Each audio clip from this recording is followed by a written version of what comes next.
ബലമേറിയ ശത്രുവിൻ്റെ കയ്യിൽ നിന്നും പകച്ചവരുടെ അടുക്കൽ നിന്നും മരണത്തിൽ നിന്നുപോലും തങ്ങളെ വിടുവിപ്പാൻ ശക്തനായ ദൈവമെന്ന് കഠിനമായ വേദനയുടെയും നിരാശയുടെയും ഭയത്തിൻ്റെയും നാളുകളിൽ തങ്ങൾ വിശ്വസിച്ച ദൈവത്തെ പ്രത്യാശയോടെ ഏറ്റുപറഞ്ഞവരായിരുന്നു ദാവീദും പൗലോസും.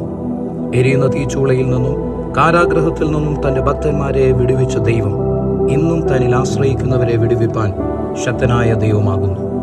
ആകയാൽ ജീവപര്യന്തം മരണഭയത്തിന് അടിമകളായിരുന്ന മനുഷ്യർക്ക് നിത്യജീവന്റെ വെളിച്ചവും വിടുതലും നൽകുവാൻ അധികാരമുള്ള യേശു ക്രിസ്തു മുഖാന്തരം അത്യുന്നതനായ ദൈവം നമ്മെയും സ്വതന്ത്രരാക്കട്ടെ. ഇന്ന് നമ്മെ തടഞ്ഞു വെച്ചിരിക്കുന്നതും തകർന്നു പോകുമെന്ന് നാം ഭയപ്പെടുന്നതുമായ സകല പ്രതികൂലങ്ങളിൽ നിന്നും സർവശക്തനായവൻ തൻ്റെ അത്യന്ത ശക്തിയാൽ നമ്മെ വിടുവിക്കട്ടെ.